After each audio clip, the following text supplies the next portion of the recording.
The thing about YFM at the time is that when I joined, sort of mid 2000s, so I'll say 2005, 6, it was already a beast from a radio point of view. And the challenge was always to elevate it to higher commercial heights. And I think the station was doing well even before, I was there.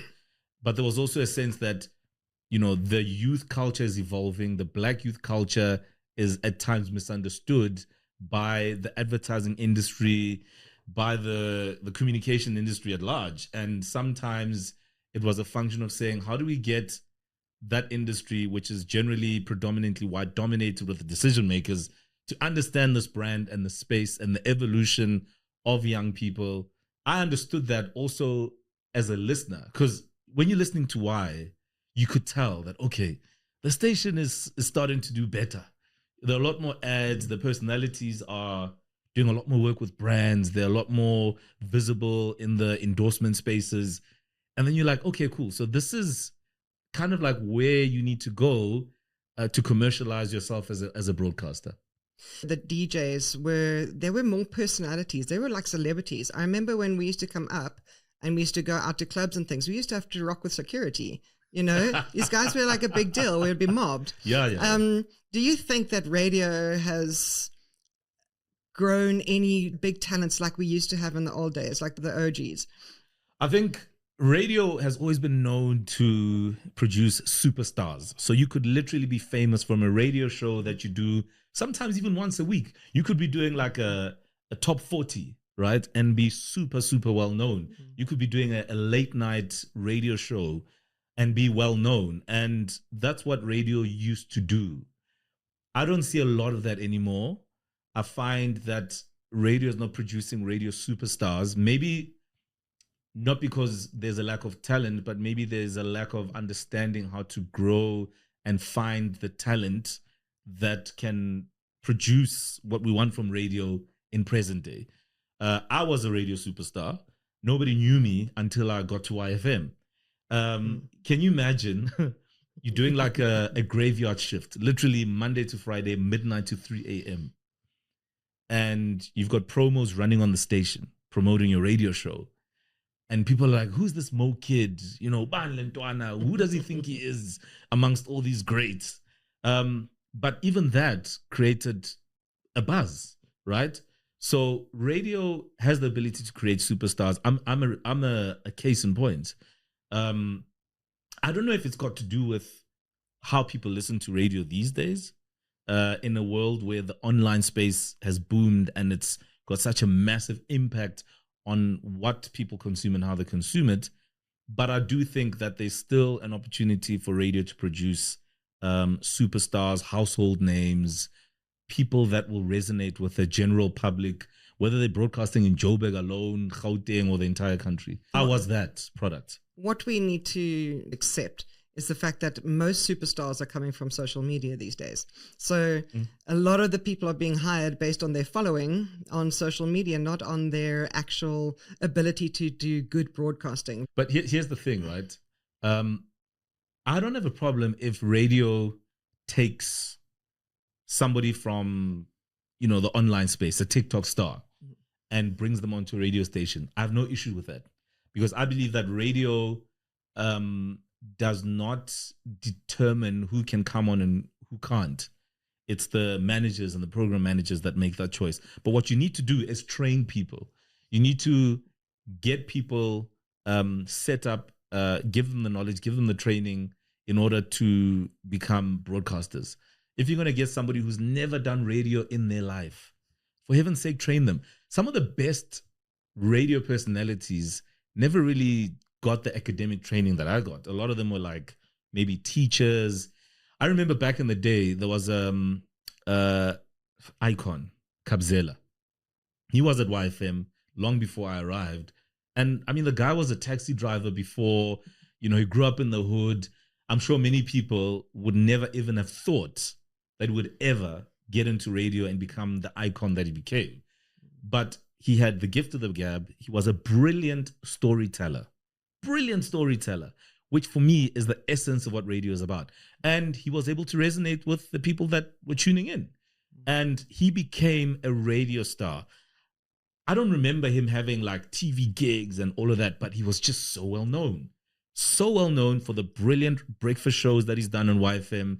You know, his riveting sense of humor, his relatability, Autiako Kasi, you know, to the core, identifying with the majority of Black young South Africans. So sometimes you don't come from a Boston media house like I do. And that's why I'm saying that you can find radio talent from anywhere, but you've got to be able to harness it, groom, train people to be able to deliver quality as broadcasters. So throughout my career, I've always gone above and beyond to get young people either to study or to get into radio, helping them with radio demos, etc. And sometimes I find that there are people who believe that they have this thing to be on radio. But the thing about radio is that it's honest. It will tell you whether you belong on air or not. Not because you've got a great voice or, you know, a shitty voice. Or not because there's just something that is unique to an individual that when they come into contact with the microphone, that magic just happened. Whether you want to call it like your natural talent, your natural ability, something that is built within you. Radio will tell you.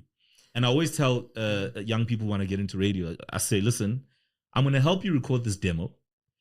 You're going to go back and listen to this thing. Hell, play it for other people. And then come back and tell me, A, how you feel about how you sound, and B, what other people say about how you sound. And kind of like, let's use that as a starting point to work out whether or not this thing is actually for you. So something that I know about you that you're really good at is spotting talent. And I've personally worked with dozens of presenters and artists who say that you were the one that opened the door for them. Do you think you've gotten back as much as you've given? Or have you ever found yourself in a situation where there's been somebody that you've lifted up that would secretly like your downfall? Both. So for instance, there are many people that I've helped. And the thing about helping people is that it actually makes me feel good. So it's kind of like, I never make noise about it because I'm not doing it for the noise, for the PR, you know, for the gold star. It is literally something that just makes me feel good to know that I did something that helped open a door, give somebody a leg up, give somebody a shot at something. The rest is entirely up to you. And there are many people, right? And maybe at some stage during this conversation, I'll name drop. But the reality is that sometimes it's been about the attachment for me. So once I have helped somebody get in or helped somebody start or given somebody, you know, some sort of opportunity, then I'm attached to them because it's deeply personal to me that I'm the reason why you got to start a career. There are many people that have helped in the industry. 99% of, for example, people that I've worked with on my radio shows across the years are people that I went and found somewhere, brought them onto my radio show, discovered that they've got great talent and ability, mixed that with what I know, shared it with them, and they just kind of ran with it. So, I mean, I remember when I was doing the evening show on YFM, 6 to 9. It was called the Urban Express. One of the best radio shows I've ever done in my career, because it was about, you know, just freedom. We were young. I was talking to students and young professionals. It was just kind of like literally where I was. So I brought a lady on by the name of Tseko Musito, right? And I was given the freedom by management at the time to find a co-host for my show. So I was like, this is exactly how it's done.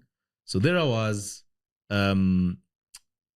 went to Boston Media House, and as it turned out, she was studying there. And that's where I found her. That's how we met. And I was like, listen, there's something special about this girl. She's got a great voice and she's got something in her that just says, I'm eager, I'm willing, and I've got what it takes. So I brought her on. We did, you know, an amazing evening show. We went on to do the breakfast show at YFM together for a couple of years. She's one of the best people I've ever worked with. honestly, as a producer, which is how she started, like, producer co-host. Like, come on, Jill, let's do the show. Yeah, you do all the work as a producer. I'll be the rock star, and now and then I'll let you speak. No, but seriously, Teko Musito is one of the most incredible radio broadcasters I have ever worked with. Where is she now? She's at Radio 2000 now. Okay. And I'm happy that she's there. And even during my time at Metro, for example, I would always like go to management and say, guys, I want my friend back. I've always vouched for her, even in my time at Metro. But it's because she had the natural talent mixed with her own personality, her own willingness, and the interest in the world and the environment and society around her. And those are just some of the things that really make for great broadcasters. And she had a great sense of humor. To be able to bring the best out of someone, Jill, is not easy, because you've got to find the things that make that person tick. So it's almost like a skill.